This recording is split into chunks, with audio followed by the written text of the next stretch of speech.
Bismillahirrahmanirrahim.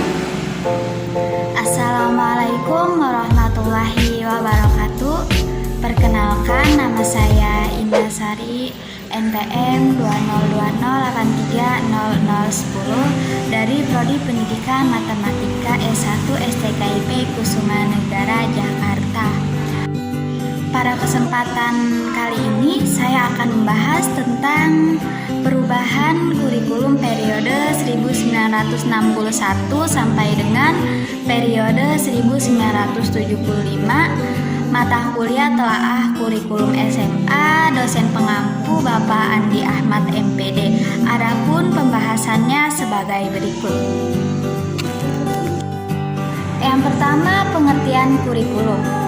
Dalam Undang-Undang Nomor 20 Tahun 2003 dikemukakan bahwa kurikulum adalah seperangkat rencana dan peraturan mengenai isi dan bahan pelajaran, serta cara yang digunakan sebagai pedoman dalam pelaksanaan proses belajar mengajar.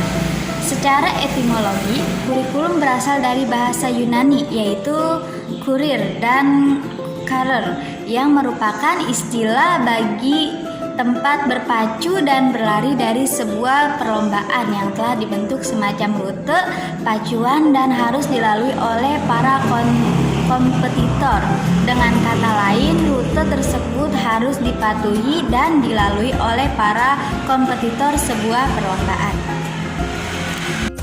Selanjutnya, perubahan kurikulum di Indonesia. Yang pertama, kurikulum tahun 1964. Yang kedua, kurikulum 1968, dan yang ketiga, kurikulum 1975. Yang pertama, kurikulum 1964. Berikut pembahasannya. Perubahan kurikulum 1964. Usai tahun 1952 menjelang tahun 1964, pemerintah kembali menyempurnakan sistem kurikulum di Indonesia. Kali ini diberi nama Rencana Pendidikan 1964. Pokok-pokok pikiran kurikulum 1964 yang menjadi ciri dari kurikulum ini adalah bahwa pemerintah mempunyai keinginan agar rakyat mendapat pengetahuan akademik untuk pembekalan pada jenjang SD, sehingga pembelajaran dipusatkan pada program Pancawardhana, yaitu pengembangan moral, kecerdasan emosional, artistik, dan jasmani. Ada yang menyebut Pancawardhana berfokus pada pengembangan daya rasa cipta, karsa, dan karya, dan moral.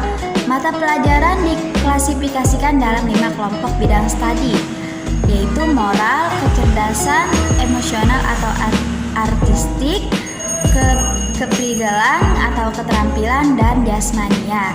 Pendidikan dasar lebih menekankan pada pengetahuan dan kegiatan fungsional praktis. Yang kedua, kurikulum 1968. Berikut pembahasannya. Perubahan kurikulum 1968.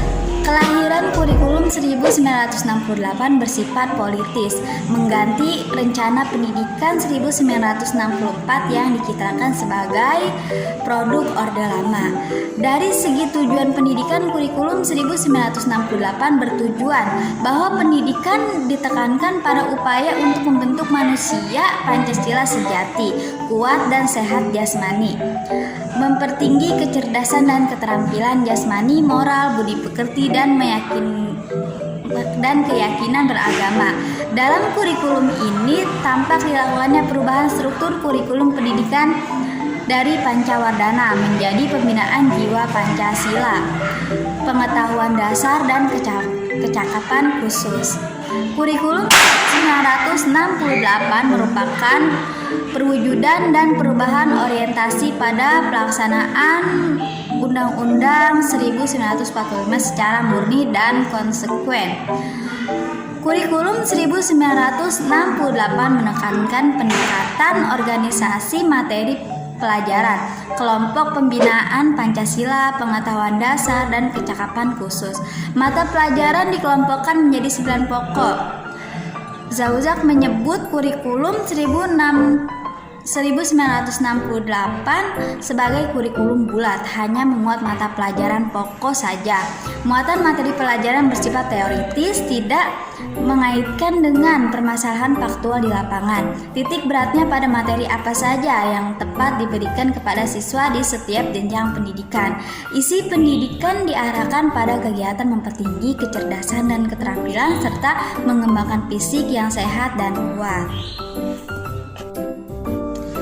Yang ketiga, kurikulum 1975 berikut pembahasannya.